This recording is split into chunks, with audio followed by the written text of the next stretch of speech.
Good afternoon. एक बहुत ही ख़राब दिन मार्केट के लिए।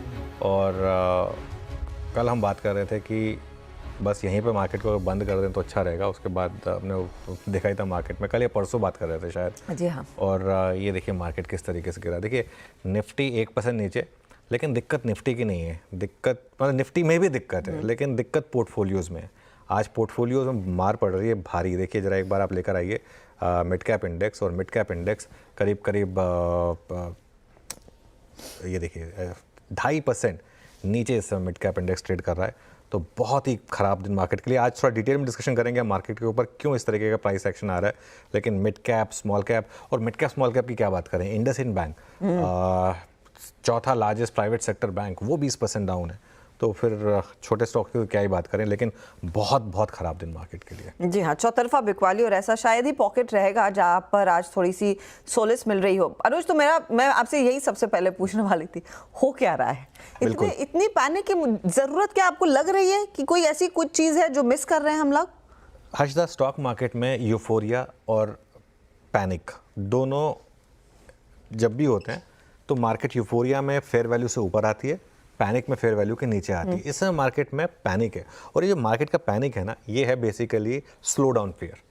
आई थिंक कुछ देर पहले लक्ष्मण जी ने भी एक न्यूज़ भेजी थी कि इवन सरकार को भी लग रहा है कि थोड़ा सा जीडीपी का रिस्क है।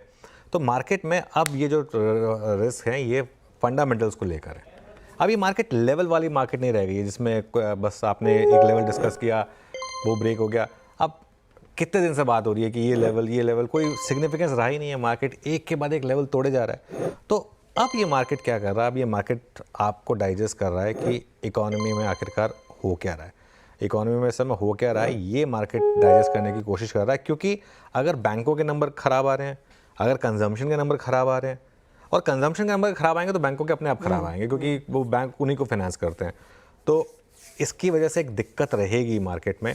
कुछ कंपनियां हैं जिन्होंने थोड़ा सा इस चीज़ को अवॉइड किया, बट अदरवाइज जैसे आईटी हो गई, फार्मा हो गए, बेसिकली वो कंपनियां जो शायद इंडियन इकोनॉमी पे इतनी डिपेंडेंट नहीं है, एक्सपोर्ट पे ज़्यादा डिपेंडेंट है, उनके नंबर्स फिर भी ठीक ठाक आ रहे हैं। अच्छा, ऐसा नहीं कि सारे नंबर्स खराब हैं, कुछ बीच बीच में अच्छे भी आ रहे हैं। जैसे बीईएल का नंबर अच्छा आ गया फॉर एग्जाम्पल, ऐसे एक आध बीच बीच में अच्छे नंबर भी आ रहे हैं, लेकिन वो अच्छे नंबर ढूंढने पड़ रहे हैं। और वो अच्छे नंबरों पर भी कोई बहुत ज़्यादा मार्केट पॉजिटिवली अब रिएक्ट नहीं कर रहा है। कल परसों तक तो वहाँ भी पॉजिटिव रिएक्शन आ रहे थे, अब वो भी नहीं आ रहा मार्केट में। तो ये मुझे लग रहा है कि थोड़ा सा इस समय मार्केट में दिक्कत वाला मामला है। अब बड़ा सवाल ये उठता है कि आगे करना क्या है ना।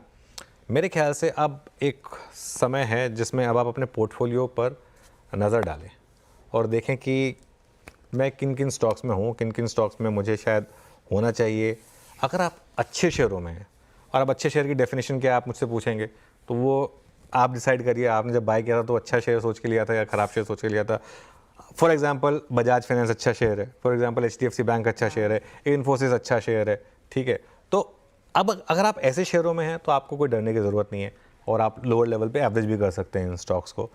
लेकिन अगर आप फंस गए हैं उन मिड कैप्स में जहाँ पर आपने सिर्फ मोमेंटम चेज़ कर लिया था और अब आप फंस गए हैं, जैसे मैं सिर्फ एग्जांपल के तौर पे बोल रहा हूँ, एक आध एग्जांपल के तौर पर अगर बोलना हो तो आप जैसे वोडाफोन आइडिया या फिर ओला या फिर कोई भी डिफेंस का स्टॉक ले लीजिए, मजगांव डॉक ले लीजिए, मान लो फॉर एग्जांपल, जस्ट एग्जांपल, कोई भी स्टॉक्स हो सकते हैं, ठीक है।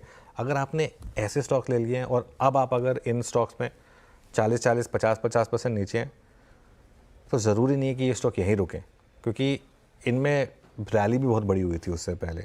तो ये वैसे भी गिरावट थोड़ी सी अलग है, क्योंकि ये डोमेस्टिक कारणों से आई है।